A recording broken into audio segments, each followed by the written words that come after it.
దేవుడు కయ్యోనికి రుజువు చేశాడు, కానీ వీడు అసూయతో నిండి ఉన్నాడు, అదుపులేని కోపం మీద ఉన్నాడు. అవునా? ఎందుకంటే వీని తండ్రి వీని అపవాది, వాడు మొదటి నుండి నరహంతకుడు. యోహాను పత్రికలో ఉంది, వాడు మొదటి నుండి అబద్ధీకుడును నరహంతకుడును. అవునా లేదా? కాబట్టే చూడు, వాడు దేవునితోడే అబద్ధం చెప్తున్నాడు. నీ తమ్ముడైన ఏబేలు ఎక్కడున్నాడంటే నేను చంపినాను అంటాడా? ఎక్కడున్నాడో నాకేం తెలుసు, నేనేమన్నా కావలువా అన్నా? వాడు దేవునితోనే భయం లేకుండా మాట్లాడతాను. వాడు దేవునితోనే. ఇక మనలాంటి వాళ్ళతో ఎట్లా మాట్లాడతారో ఆలోచించవచ్చు. ఏళ్ళు పెట్టి చూపించకుండా మాట్లాడతారు అవసరమైతే. ఏమనుకుంటాను నువ్వు అని? నీకు పరిశుద్ధాత్మ లేదంటాడు. ఒక్క మాట పట్టుకొని పరిశుద్ధాత్మ లేదట. ఇంత బట్టి కూర్చోబెట్టి దీని అర్థమైందిరా నేను ఒక ప్రశ్న అడిగితే చెప్పలేడు వాడు. నాన్ సెన్స్, బుద్ధిహీనులు. ఏంటిదంటే ఈ రోజున చాలామంది ఆ కయ్యోనాత్మతో నింపబడి వాళ్ళు ఆ విధంగా వెళ్తున్నారు, వాళ్ళకి తెలియట్లేదు. ఇప్పుడు నేను చెప్తాను, వినండి. రెడీగా ఉన్నారా? నా జాగ్రత్తగా మీరు గమనించండి. రుజువు చేయబడిన వర్తమానము ఏబేలుది. ఎవరు రుజువు చేశారు? దేవుడే. ఆయన అగ్నిస్తంభం సుళ్ళులు తిరగకుండా వచ్చింది. ఆయన అర్పించిన దహన బలిని, ఆయన అర్పించిన ఆ యొక్క గొర్రెపిల్లను దహించి వేసింది. దేవుడు ఏబేలుని అతని అర్పణను లక్ష్యపెట్టాడు, అంగీకరించాడు. అంటే దేవుడు రుజువు చేశాడు. ఇప్పుడు కయ్యోను ఏం చేయాలి? కయ్యోను ఏం చేయాలి? ఇప్పుడు తనను తాను తగ్గించుకొని దేవుడు రుజువు చేసిన మార్గంలోనికి రావాలి. దేవుడు రుజువు చేసిన వర్తమానంలోనికి రావాలా? కానీ ఇతను తగ్గించుకోలేడు. ఎందుకంటే ఇతను ఒక బిషప్. ఇతని కింద 10 మంది పాస్టర్లు ఉన్నారు. ఇతని కింద ఎప్పుడు 10 మంది పాస్టర్లు ఉంటారు. ఇతని చుట్టూ ఎప్పుడు బాడీ గార్డ్స్ ఉన్నట్టు పాస్టర్లు ఉంటారు. ఇలాంటోడు ఎలా తగ్గించుకోగలడు? ఇలాంటోడు ఎలా వర్తమానాన్ని అంగీకరించగలడు? ఇలాంటోడు ఎలా ఆ సంస్థను విడిచిపెట్టగలడు? ఆ లాభసాటకమైన దానిని విడిచిపెట్టలేడు. ఆ లాభసాటకమైన దానిని, అలాంటి వాటిని విడిచిపెట్టలేడు. ఎందుకంటే ఇప్పుడు ఇవన్నీ పోగొట్టుకుంటేనే క్రీస్తుని సంపాదించుకోగలుగుతాడు. చేయలేడు. రుజువు చేయబడింది, ఆయన ఒప్పుకోలేదు. ఏం జరిగింది? దేవుడు గుర్తేసేసాడు. ఇక ఒక్కసారి వర్తమానము వినబడినప్పుడు దానిని అంగీకరించకపోతే దేవుడు వాడికి ఏం చేస్తాడు? వాడికి గుర్తేసేస్తాడు. ఇప్పుడు కయ్యోనుకు గుర్తేసాడా? మృగం యొక్క గుర్తేసేసాడా? అంతేకాదు, వాడిని ఎక్కడి నుండి వెళ్ళగొడుతున్నాడంటే ఇక దేవుని సన్నిధి నుండి వెళ్ళగొట్టేస్తున్నాడు. They will never come to the presence of God. వాళ్ళు మళ్ళీ తిరిగి ఇక ఎన్నడూ దేవుని ప్రసన్నతలోనికి రా. ఏంటిది దేవుడి ప్రసన్నత? 3-4 ఉన్న దగ్గర దేవుడి ప్రసన్నత కాదు. ఇలా చర్చిలో కూర్చున్నంత మాత్రం దేవుడి ప్రసన్నత కాదు. బయలుపరచబడిన వాక్యమే దేవుడి ప్రసన్నత. బ్రదర్ ఏమన్నాడు? బయలుపరచబడిన వాక్యమే దేవుని సన్నిధి. ఇక్కడే ఉన్నారా మీరు? బయలుపరచబడిన వాక్యమే దేవుడి సన్నిధి. అంటే ఇప్పుడు ఇక వీళ్ళు ఎన్నడూ కూడా బయలుపరచబడిన వాక్యం దగ్గరికి రారిగా. వీళ్ళెన్నడూ ఆ రుజువు చేయబడిన వర్తమానం దగ్గరికి రారిగా. ఉంటారు సంఘంలో, పైకి భక్తి గలవారిగా ఉండి దాని శక్తిని ఆశ్రయించిన వారిగా. అందుకే వీరిలో ఏమేమి కనబడుతుంది? బింకములాడుట. మనుషులు ఎలా తయారవుతారో ఉన్నది అక్కడ. అంత్య దినములలో బింకములాడువారుగాను, తర్వాత అహంకారులు గాను, గర్వాంధులు గాను, సజ్జన ద్వేషులు గాను, కృతజ్ఞత లేని వారి గాను, తల్లిదండ్రులకు అవిధేయులును, ఉందా లేదా? క్రూరులను, అవునా? క్రూరులను, తర్వాత ధనాపేక్ష గలవారును. ఆమేన్. దేవుని కంటే ఎక్కువగా సుఖానుభవాన్ని ప్రేమించువారు. వీళ్ళు లోకస్తులు కాదు. ఎంతమంది చదివారు? ప్రవక్త చెప్పింది లోకస్తులు కాదన్నాడు ఆయన. మరి ఎవరు వీళ్ళు? క్రైస్తవులు. ఎందుకంటే కింద రాస్తున్నాడు, వీళ్ళు పైకి భక్తి గలవారిగా ఉండురు కానీ దాని శక్తిని ఆశ్రయించు. ఎందుకు? వీళ్ళకు గుర్తు వేయబడ్డది. ఎలా గుర్తు వేయబడ్డది? వర్తమానం వాళ్ళ దగ్గరికి వెళ్ళింది. రుజువు చేయబడిన వర్తమానం వాళ్ళ దగ్గరికి వెళ్ళింది. బయలుపరచబడిన వర్తమానం వాళ్ళ దగ్గరికి వెళ్ళింది. కానీ వాళ్ళు ఏం చేశారు? వాళ్ళు త్రోసివేశారు. వింటున్నారా? వాళ్ళు ఎప్పుడైతే ఆ వర్తమానాన్ని త్రోసేశారో ఇప్పుడు వాళ్ళకు మృగం యొక్క గుర్తుపడిందిగా. ఇక వీళ్ళెన్నడూ దేవుని సన్నిధికి, అదే బయలుపరచబడిన వాక్యం యొద్దకు రారిగా. దేవుడు మీ కళ్ళు తెరుచును గాక. అందుకే వీరిలో కయ్యోను గుణ లక్షణాలన్నీ కనబడతాయి. ఈ గుర్తు కలిగిన వాళ్ళలో ఎలాగైనా సరే ఈ వ్యక్తిని అణిచివేద్దాం. వాళ్ళ పాస్టర్ల కూటాలన్నీ దానికోసమే, ఈ వర్తమానమును వెళ్ళనీయకుండా ఆపడం కోసం. దానికోసం ప్రత్యేకమైన కూడిక, దానికోసం పాస్టర్లను సమకూర్చి, అదిగో మార్క్ బ్రదర్ దయ్యం పట్టినోడు 7 ముద్రలు బోధిస్తే దయ్యం పడుతుందా? వాళ్ళ బోధ అది. మరి ప్రవక్త బ్రహ్నాంకి దయ్యం పట్టిందంటారా వీళ్ళు? సంఘశాఖ వాళ్ళు అదే కదా అని ఆయనను మొత్తము 63 నుండి ఇక సంఘశాఖల వాళ్ళు రానివ్వకుండా మొత్తం ద్వారాలు మూసేసింది. ఈయన ఏదో తనను తాను గొప్ప అని చెప్పుకుంటున్నాడు. 7 ముద్రలు తెరబడ్డాయి, ఆ 7 ముద్రలు నా ద్వారా వచ్చిందని చెప్తున్నాడు. ఆ 7 ముద్రల గురించి సెవెంత్ డే అడ్వాంటిస్ట్లో ఎప్పుడో వ్యాఖ్యానాలు ఉన్నాయి. చర్చ్ ఆఫ్ క్రైస్ట్లో ఈయన పుట్టక మునిపే చర్చ్ ఆఫ్ క్రైస్ట్లో వ్యాఖ్యానాలు ఉన్నాయి. జోహా విట్నెస్లో వ్యాఖ్యానాలు ఉన్నాయి. ఆ పుస్తకాలన్నీ ఈయన దగ్గర ఉన్నాయి. అవన్నీ చదివి తానేదో బోధిస్తున్నానని చెప్తున్నాడు అని అనుకొని సంఘశాఖలన్నీ మూసేసేయాలేవా? ద్వారాలు మూసేసేయాలేవా? అందులో కొందరు ఇంకేమన్నారో తెలుసా? ఆయన రోగుల కొరకు ప్రార్థన చేస్తున్నంతసేపే మనము ఆయనను సేవకుడిగా చూడాలి, ఆయనను ప్రవక్తగా చూడాలి. ఆ తర్వాత ఆయన బోధ దగ్గరకు వచ్చినప్పుడు మనం ఎప్పుడు తీసుకోవద్దు, ఎందుకంటే ఆ బోధ తప్పుడు బోధ. ఆయన కేవలము ఆ రోగుల కొరకు ప్రార్థన చేస్తున్నప్పుడు స్వస్థతలు జరుగుతాయి కదా, క్యాన్సర్ వ్యాధులు విడిచిపెడతాయి కదా, గుడ్డి వాళ్ళ కళ్ళు వస్తాయి కదా, అప్పుడు ఆయన ప్రవక్త అయి ఉన్నాడు. ఆ తర్వాత ఆయనకు అభిషేకం విడిచిపెడుతుంది వాక్యం చెప్పేటప్పుడు, అందుకే ఆయన సొంత సిద్ధాంతాలను బోధిస్తాడని ఒక ఆయన అన్నాడు. అలానే ఎవరో కాదు, ప్రవక్తనే చెప్పాడు మెసేజ్లా అలా అంటున్నాడని. What is that? ఏంటిది అది? ప్రవక్తకు దయ్యం పట్టిందని అన్నారు.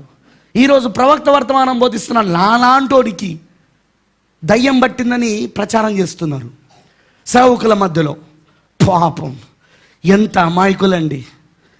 దేవుడు ఆ కయ్యోను ఆత్మతో నిండున్న వ్యక్తిని ఖచ్చితంగా ఒకరోజు ఆ పాత్ర కుమ్మరింపుతో శిక్షించబోతున్నాడు. ఖచ్చితంగా వాణ్ణి ఖచ్చితంగా దేవుడు శిక్షిస్తాడు. ఎందుకంటే లోతుగా వెళ్తే దయ్యాలు పడతాయని చెప్పే ప్రసంగికులకు పాత్రలు రెడీగా ఉన్నాయి అక్కడ, ఖచ్చితంగా రెడీగా ఉన్నాయి అక్కడ. వాళ్ళకు లోతుగా వెళ్ళేది వధువు మాత్రమే. రహస్యాలు, భర్త రహస్యాలు భార్యకు తప్ప ఇంకెవరికి తెలియదు. అవునా లేదా? ఈరోజు ప్రవక్త ఏమన్నాడు? భార్యాభర్తలు ఆ రహస్య గదిలో కూర్చొని రహస్యాలు ఎలా, ఆ వ్యక్తిగత విషయాలు ఎలా వాళ్ళు మాట్లాడుకుంటారో అలా ఉన్నది ఈ సమయం అన్నాడు ఆయన. ఎలియాజర్ తీసుకెళ్ళి అక్కడ ఇస్సాకు అప్పచెప్పినప్పుడు ఇస్సాకు ఏం చేశాడు? ఆమెను తీసుకెళ్ళి తన యొక్క తల్లి గుడారంలో, అప్పటికే తల్లి చనిపోయిందా లేదా, తల్లి గుడారంలోకి వెళ్ళి ఆ తల్లి గుడారంలో రహస్యాలు పంచుకున్నారు వాళ్ళిద్దరు. అవునా కాదా? ఇప్పుడు అదే కాలం అన్నాడు ప్రవక్త. కానీ ఈరోజు ఏం చేస్తున్నారు?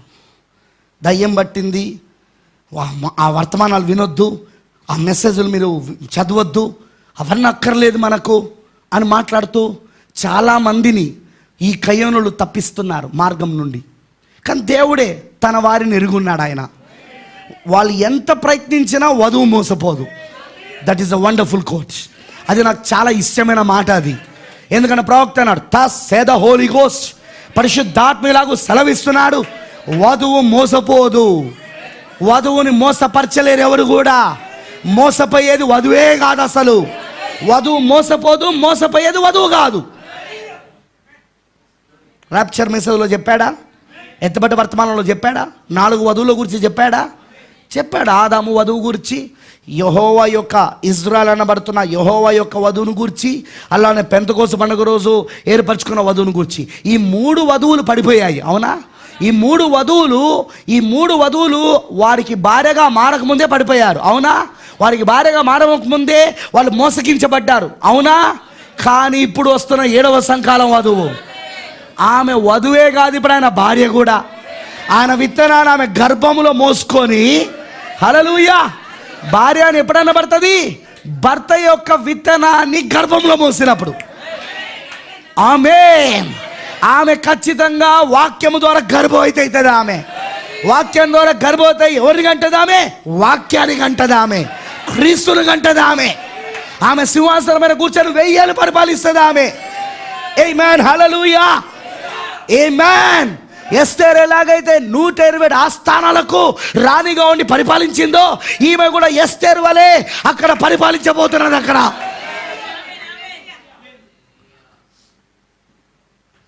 వధువు మోసపోదు. మోసపోయేది వధువు కాదు. డోంట్ ఫర్గెట్, ఈ మాట మర్చిపోకండి. వీళ్ళెన్ని చెప్పినా వధువు మాత్రం వింటది. ప్రవక్త వర్తమానము సూపర్ న్యాచురల్గా, సహజాతీతంగా వధువు దగ్గరికి వెళ్తుంది. వాళ్ళు సహజాతీతమైన బోధన పట్టుకుంటారు. వాళ్ళ ఆ ప్రత్యక్షతను పట్టుకుంటారు. ఆ 7 సంకాలాలు, ఆ 7 ముద్రలు, ఆ 7 బూరలు వింటున్నారా? అదే విలియం ఇందులో నుండి ఏదో వచ్చిందో చూడు. 7 సంఘకాలాలు, 7 సంఘకాలాల్లో 7వ సంఘకాలంలో 7 ముద్రలు వచ్చినాయి. అవునా కాదా? మరి 7 ముద్రలలో 6వ ముద్రలో నుండి 7 బూరలు వచ్చినాయి 6వ ముద్రలో నుండి. అవునా? వినబడతలేదు నాకు. ఆమెనంటారా? ఆమెన్. ఇప్పుడు ఆ 7 బూరల్లో నుండి వింటున్నారా అందరూ? చూడండి, ఇక్కడ 7 సంఘకాలాలలో 7వ సంఘకాలంలో నుండి 7 ముద్రలు వచ్చాయి. ఇప్పుడు 7 ముద్రలో 6వ ముద్ర నుండి 7 బూరలు వచ్చాయి. ఇప్పుడు 7వ బూరలో 7 పాత్రలు వస్తాయి. మన మీటింగ్స్లో చూపించానుగా, నేను వాటిని క్లియర్గా చూపించానుగా. సంఘకాలాలు, తర్వాత సంఘకాలాలు, అలానే ముద్రలు, పాత్రలు, అలానే పాత నిబంధనలో ఉన్న 7 పండుగలు, వర్షాలు, హల్లెలూయా, ఇజ్రాయెల్ ఒక వర్షాలు. అదేవిధంగా ఒకటి యోసేపు ఒక జీవిత చరిత్రను పోల్చుకుంటా, ఇంకొకటో నయోమి మరియు బోయాజు మరియు రూత్ యొక్క దానిని పోల్చుకుంటా. ఆమెనంటారా? చూపించానా లేదా నేను? ఆమేన్, హల్లెలూయా. సో మనం గమనిస్తే ఇవన్నీ కూడా, ఈ మర్మములన్నీ కూడా ఎవరు తెలుసుకుంటారంటే వధువు తెలుసుకుంటుంది. ఆమెను మోసం చేయడం ఎవరి వల్ల కాదు. ఇప్పుడు ఏబేలుకు ఆ మర్మం బయలుపరచబడింది. దేవుడు కలుసుకునే ఏకైక చోటు ఏందో అర్థమైపోయింది. దేవుని యొక్క రక్తమే అని అర్థమైపోయింది. ఆ ఏకైక మార్గం ఏంటో అర్థమైపోయింది. అది గొర్రెపిల్ల రక్తం అని అర్థమైపోయింది. అందుకే ఆ ఏకైక మార్గాన్ని, ఆ ఏకైక చోటును ఎప్పుడైతే ఏబేలు సమీపించాడో దేవుడు అతను వర్తమానాన్ని అంగీకరించాడు. కానీ కయ్యోనికి అది రుజువు చేయబడ్డా కూడా, నిరూపించబడ్డా కూడా అందులోనికి వెళ్ళనందుకు ఏం జరిగింది? అక్కడ అతనికి ముద్ర వేయబడింది, అతనికి గుర్తు వేయబడింది. అవునా? ఏంటిదా గుర్తు? ఇక నువ్వు ఎన్నడూ దేవుని సన్నిధికి రారిగా వీళ్ళు. That's right. దేవుని సన్నిధికి రారిగా. దేవుని సన్నిధి అంటే ఏంటిది? చర్చ్ కాదు. Church is not the God's presence. దేవుని సన్నిధి అంటే బయలుపరచబడిన వాక్యం. ఇక వీళ్ళెన్నడూ బయలుపరచబడిన వాక్యం దగ్గరికి రారు. ఎన్ని బోధలు చేయి, ఎన్ని ప్రసంగాలు చేయి, ఎన్ని చాట్లు చూపించు, ఎన్ని కోర్స్ చూపించు, ఎన్ని రకాలుగా దాని బైబిల్లో నుండి చూపించు, ఫినిష్. వీళ్ళకి ఆ గుర్తుపడిందిగా. ఇక వీళ్ళు రారు. అంతే. విమర్శిస్తూ ఉంటారు, వ్యతిరేకిస్తూ ఉంటారు, అవసరమైతే ఏబేల్ని చంపాలని చూస్తూ ఉంటారు. వింటున్నారా?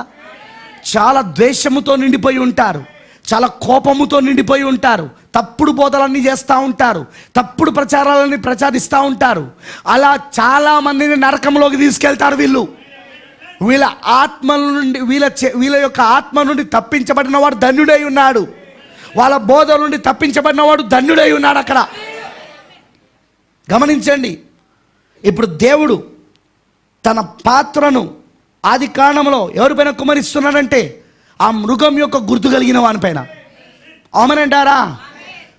మృగం యొక్క గుర్తును కలిగిన వాడిపైన. మరి ప్రవక్త చెప్పినట్టు ఆ మృగం యొక్క గుర్తు, మరి దేవుని యొక్క ముద్ర బైబిల్ అంతా ప్రయాణం చేసింది.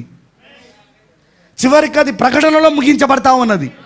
ఆది కాండంలో ఏది ప్రారంభమైనా ప్రకటనలో ముగించబడాలి. అది ప్రకటనలో పూర్తి కావాలి. అది ఎందుకంటే ఆది కాండంలో అది విత్తన రూపంలో ఉంటుంది, కానీ ప్రకటనలో అది అది ఫలములో రూపంలోకి వస్తుంది.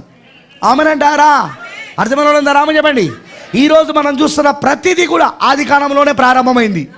ఈరోజు మనం చూస్తున్న ప్రతిదీ ఏది నీ కళ్ళ కనబడుతున్నదో అన్నీ ఆది కాండంలో ప్రారంభమైనాయి. నువ్వు కనుక దేవుడు నీకు కళ్ళిస్తే చూడగలుగుతావు. నువ్వు మొదటి బబులోను, ఇప్పుడు మనం ప్రకటనలో 3వ బబులోను చూస్తున్నాం. కానీ ఆ 3వ బబులోనికి ముందే ఆది కాండంలోనే బబులోను మొదలైందా లేదా? వినపడతలేదు. ఆది కాండం 11వ అధ్యాయంలో బబులోను లేదా? ఉందా లేదా? ఆది కాండం బబులోను ఉందా లేదా? అమనంటారా? చూడండి, ఆది కాండములో మొదటి బబులోను కనబడుతున్నది, తర్వాత బైబిల్ యొక్క మధ్యలో మళ్ళీ రెండో బబులోను కనబడుతున్నది, ఆ తర్వాత బైబిల్ యొక్క చివరిలో అంటే ప్రకటన గ్రంథంలో మూడో బబులోను కనబడుతున్నది. 3 బబులోన్లు, పేరు ఏదైనా అదే బబులోను, అదే ఆత్మ. ఆమెనంటారా? కొన్నిసార్లు అది ఐగుప్తు అనే పేరుతో ఉండొచ్చు, కొన్నిసార్లు రోమ్ అనే పేరుతో ఉండొచ్చు, కానీ అవన్నీ ఏంటిది? బబులోనే. రోమైన బబులోనే, ఐగుప్తైన బబులోనే. వినబడతలేదు నాకు. వాటిని చూడగలగడమే ప్రత్యక్షత అయి ఉన్నది, మరి మీరు వాటిని గ్రహించడమే. ఆమెనంటారా? అలా మనం బైబిల్లో చూస్తే ఏదైతే ఆది కాండంలో ప్రారంభమైందో చివరి వరకు అదే కొనసాగుతున్నది. చూడండి, ఇప్పుడు బైబిల్ అంతట్లో ఉన్నదని ప్రవక్త చెప్పాడు. ఈ మృగం యొక్క గుర్తును గురించి, దేవుని యొక్క ముద్రను గురించి మనం దాన్ని మోషే దగ్గర కూడా చూస్తాం. మనం దాన్ని నోవా దినాల్లో కూడా చూస్తాం.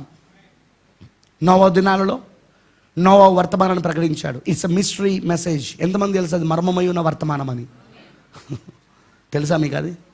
ఆకాశము నుండి వర్షం పడడం అనేది ఒక మర్మం అది. ఎందుకంటే ఆ మొదటి 2000 సంవత్సరాలు ఆదాము పడిపోయినది మొదలుకొని నోవా ప్రవచనం నెరవేర్పు జరిగేదాకా ఆ 2000 సంవత్సరాల వర్షం ఎప్పుడు పైనుండి పడలేదు. వర్షం ఎలా వచ్చేది? పంటలు ఎలా పండేవి? భూమిలో నుండి ఆవరి పుట్టి నేలను తడపడం వలన పంటలు పండేవి. చదివినమా లేదా? చాలాసార్లు ఆది కాండం 2లో చదివి వినిపించా. మరి ప్రవక్త ఏమన్నాడు? హెబ్రీయుల క్లాస్ మొదటిగా 11వ అధ్యాయంలో పౌలు గారు చెప్పినట్టుగా ఆయన ఇదివరకు జరగని విషయములను గురించి హెచ్చరింపబడిన వాడై, ఇదివరకు చూడని విషయము దేవుని చేత హెచ్చరించబడ్డాడట. ఎవరు? నోవాహు. దేవుని చేత హెచ్చరించబడ్డాడు. ఏమని? ఇదివరకు జరగని విషయం, ఇదివరకు చూడని విషయం. ఏంటిది అది? పైనుండి వర్షం పడడం.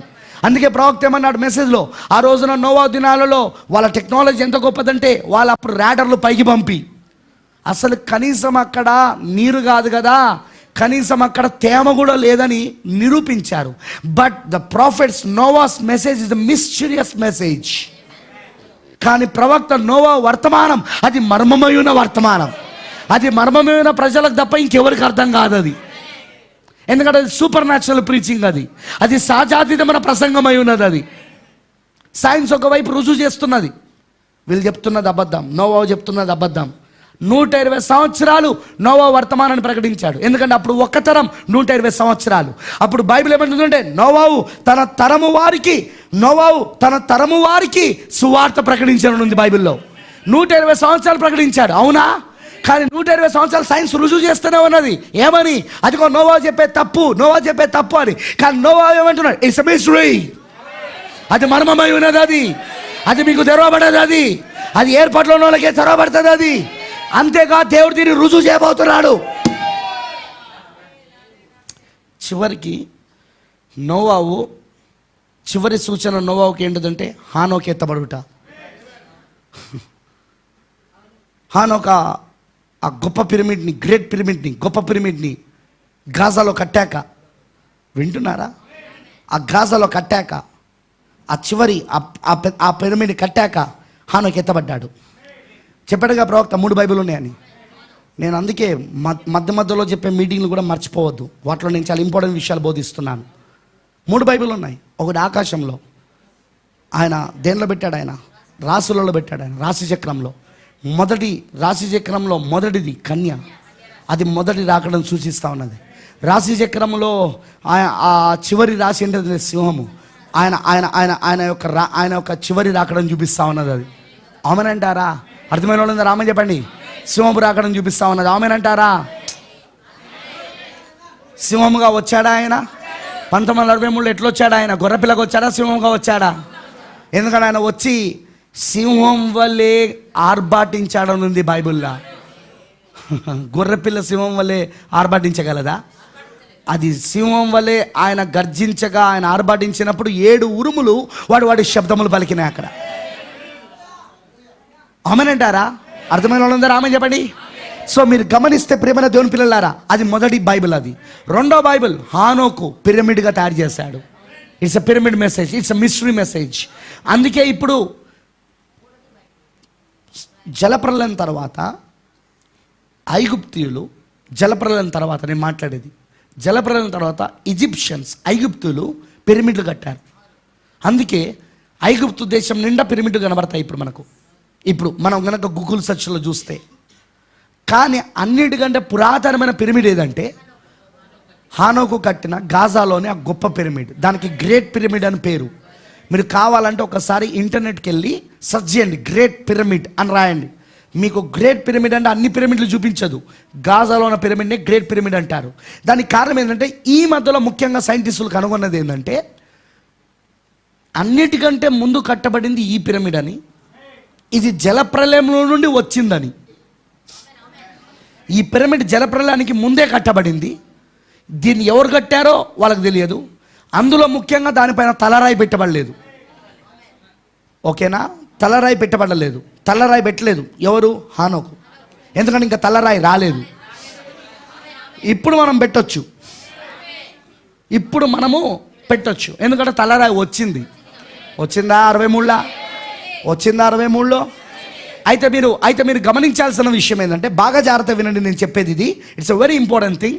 ఎందుకంటే త్వరలోనే పిరమిడ్ మీద నేను మెసేజ్ ఇవ్వబోతున్నాను, వాటి కొలతలు, వాటి అన్నిటి గురించి మాట్లాడబోతున్నాను. బట్ ఫస్ట్ థింగ్ మీరు జాగ్రత్త వినండి. ఇప్పుడు ఇది హానోకు ఫస్ట్ దాన్ని కట్టాడు. కానీ హానోకు కట్టినప్పుడు అది చనిపోయిన రాజుల యొక్క మృతదేహాలను భద్రపరిచే పిరమిడ్ కాదని సైంటిస్టులు తెలుసుకున్నారు. ఎందుకంటే జలప్రలయం తర్వాత కొన్ని వందల సంవత్సరాలకు హానోకు కట్టిన పిరమిడ్కి నమూనాగా ఐగుప్తు రాజులు, ఫరోలు వాళ్ళ సమాధుల కోసం, వాళ్ళ శరీరాలను భద్రపరచడం కోసం, వింటున్నారా, వారి అమరత్వం కోసం వాళ్ళు ఏం చేశారంటే పిరమిడ్లు కట్టించుకొని ఆ పిరమిడ్లో వాళ్ళ యొక్క శవాలను భద్రపరుచుకున్నారు. అందుకే అందులో రాణి యొక్క శవములు, రాజు యొక్క శవములు, మంత్రుల యొక్క శవాలు దొరికినాయి, మమ్మీలు. వాటిని మమ్మీస్ అంటాం. వింటున్నారా? అన్ని పిరమిడ్లలో, జాగ్రత్త వినండి, అన్ని పిరమిడ్లలో శవాలు దొరికినాయి, ఐగుప్తులోని అన్ని పిరమిడ్లలో. కానీ ఈ గొప్ప పిరమిడ్లో సైంటిస్టులు లోపలికి వెళ్ళి అతి కష్టం మీద దాని దారి కనుక్కొని లోపలికి వెళ్ళారు. ఈ మధ్యలో ఒక్క శవం కూడా అక్కడ లేదు. ఒక శవము లేకపోవడమే కాకుండా మిగతా పిరమిడ్లకు ఈ పిరమిడ్లకు లోపట స్ట్రక్చర్, అంటే లోపట ఉన్న ఆ యొక్క కట్టడ విధానం చాలా వ్యత్యాసంగా ఉంది. అది శవాలను భద్రపరచడానికి అది కట్టబడలేదు అనేది సైంటిస్టులకు అర్థమైపోయింది. మరి దేనికోసం కట్టారు? వాళ్ళకి అది మర్మం అయిపోయి ఎవరి ఇష్టం వచ్చినట్లు వాళ్ళు దాని మీద థియరీ తీసుకొచ్చారు. అప్పుడే వాళ్ళకు దాని ఏమంటారంటే కరెంటుని గురించిన అవగాహన వచ్చి కరెంటు ప్రపంచానికి కరెంట్ అందించడానికే ఈ యొక్క పిరమిడ్ కట్టారు. అందుకే దీని యొక్క కొలతలు చూస్తే సరిగ్గా భూమికి అది మధ్యలో ఉన్నది. మరియు సరిగ్గా ఇది ఎటు నుండి సూర్యుని ఒక కాంతి పడినా దాని యొక్క నీడ ప్రక్కన పడకుండా ఉన్నది. అవన్నీ వాళ్ళు సంథింగ్ వాళ్ళకు తెలిసిన విధానంలో, వాళ్ళకు అర్థమైన విధానంలో దాన్ని చెప్పుకుంటూ వచ్చారు. కానీ మన ప్రవక్త ఏమన్నాడంటే ఆ పిరమిడ్ని కట్టింది ఎవరో కాదు కానీ హానోకు అని. ఎందుకంటే అది పురాతనమైన పిరమిడ్ అని ఈవెన్ సైంటిస్టులు కూడా కనుగొన్నారు. ఈ ఐగుప్తులో ఉన్న మిగతా పిరమిడ్స్ కంటే ఇది మొదటిదని కూడా వాళ్ళు కనుగొన్నారు. అందుకే దానిపైన తలరాయి కూడా లేదని కనుగొన్నారు. అందుకే దాని లోపట స్ట్రక్చర్ కూడా వేరుగా ఉన్నదని కనుగొన్నారు. అది ఏదో వేరే పర్పస్ కోసం, వేరే ఉద్దేశం కోసం ఈ పిరమిడ్ కట్టారని కూడా అర్థమైంది వాళ్ళకి. అక్కడ శవాలను భద్రపరచడానికి మాత్రము కాదు, మమ్మీలను అందులో పెట్టడానికి మాత్రము కాదని వాళ్ళకి అర్థమైంది. కావాలంటే మీరు యూట్యూబ్కి వెళ్ళి ఒక్కసారి గాజాలోని గొప్ప పిరమిడ్ని, తెలుగులోనే ఉన్నది, మీరు చూడండి దాన్ని. అది రెండవ బైబిల్. అది that is the second Bible.